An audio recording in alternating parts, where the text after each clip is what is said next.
Okay, yes, if you could stand up, then try it without a mic. If you need a mic, you can come and get one. My name is Emily Ulaste, Executive Director of the San Francisco Department on the Status of Women. We're deeply indebted to Radhika for her early work with us.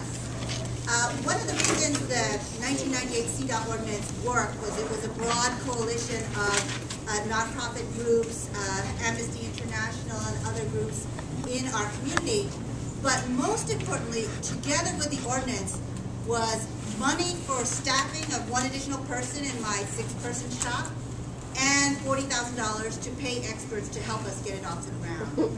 And so one of my requests in terms of CEDAW ratification to the Obama administration would be, in the foreign arena, we figured out that if you want something done, give women a little money.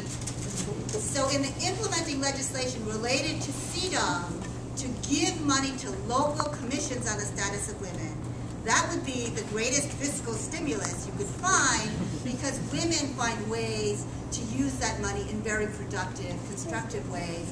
And without the funding, I have to say we have about 20 commissions on the status of women in California. Very few of them have staff. They love to work on CEDAW, but it's all volunteer. We're always training a whole new set of commissioners on this issue. So that's my request to the Obama administration. Does anyone up here have a comment, response? Yeah. Can everyone hear me? Okay. No, I mean, point well taken. I don't think that we would disagree that it does benefit the women, that when women have money in their hands, they can make it go a long way. So point is taken. Ambassador Revere is traveling all around the world. She's discussing the benefits of microcredit. She's having these conversations already, and so yeah, agree. Okay, some more questions, and maybe I'll take 3, and then we can get comments from the panel. So we'll start over here. Yeah. My name is Allie McKinney. I'm an international human rights lawyer and a strong believer in the importance of CEDAW after working in Uganda for 3.5 years on property rights for widows and orphans.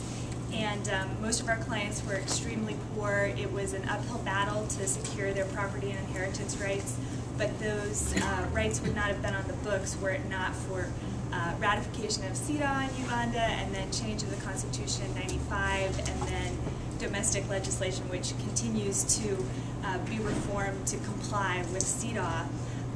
So with regard to U.S. ratification, I wonder if any of the panelists could speak with any more specificity about how many senators you think would support CEDAW ratification tomorrow if a vote were taken. Specifically, are there senators who you've identified who you think could be persuaded to move from a no vote to a yes vote? And who are the constituencies here in the United States who we really need to persuade at the level of public opinion? Are there people whose minds we need to change, who we could change in order to get those 67 votes? Let's see. Okay, yeah. Hi, my name's Deborah Leibowitz. I'm a professor at Drew University, and I've done a lot of work with ERA Asia Pacific doing training on CEDAW internationally.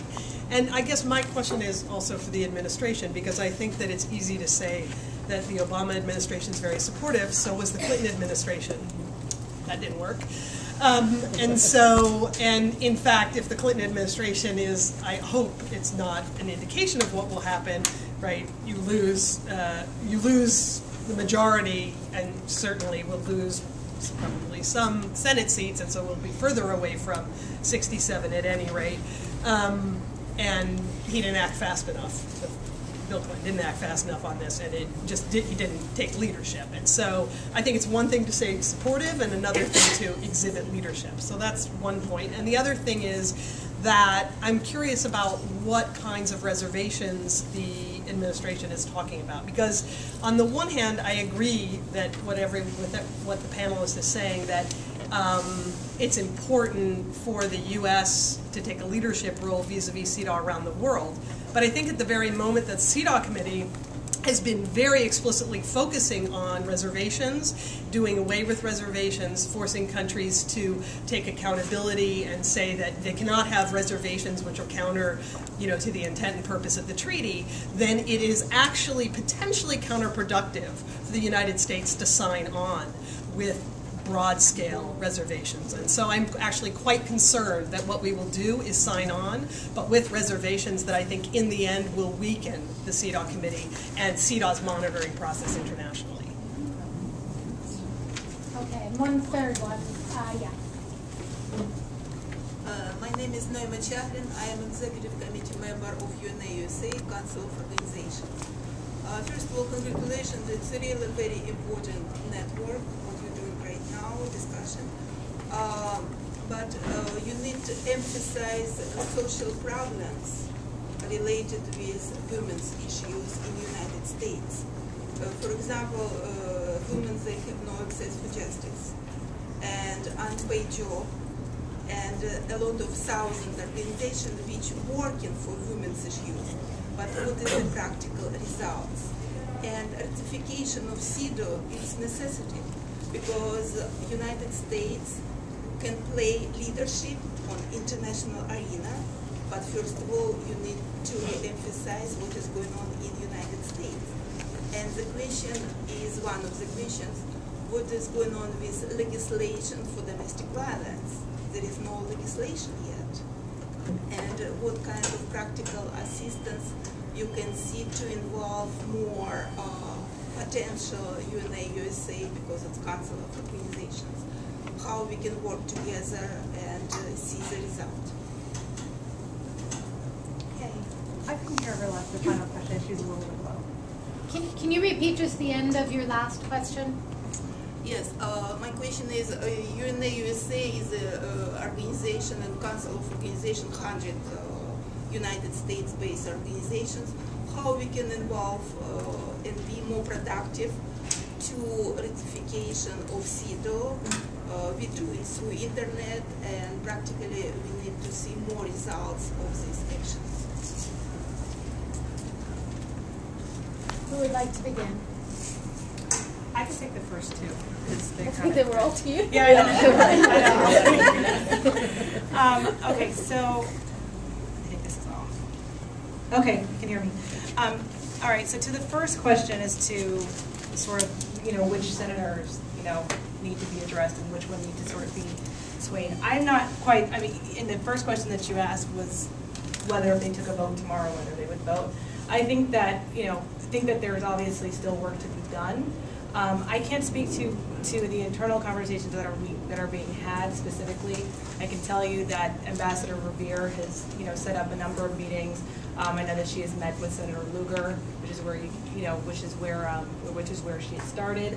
I know that she had also attempting to set up meetings with many other moderate Republicans, etc.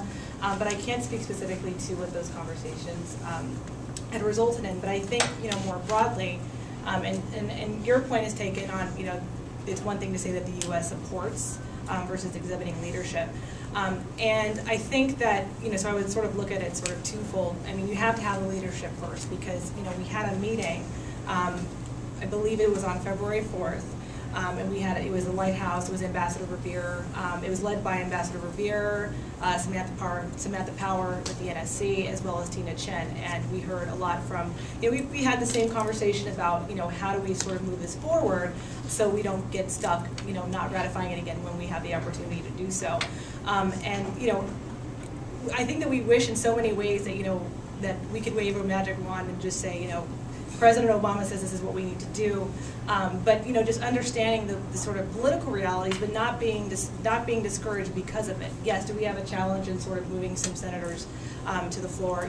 Is this dictated a lot by the Senate calendar? Yes. So the question is, what can the administration continue to do on the congressional side? And it is, it's meeting with them and continuing to press. Ambassador Revere is so passionate about this, and she really, and you really have like the strongest advocate in her and Secretary Clinton in coordination with the White House. She does not let up. She is continuing to schedule meetings with the people who could help, move this forward congressionally, and it is a challenge, but I think, you know, for sure that we'll continue to take meetings, but it's also important to understand that, you know, A, we'll be proactive about it in terms of really just moving this forward, but secondly, we can't do this alone.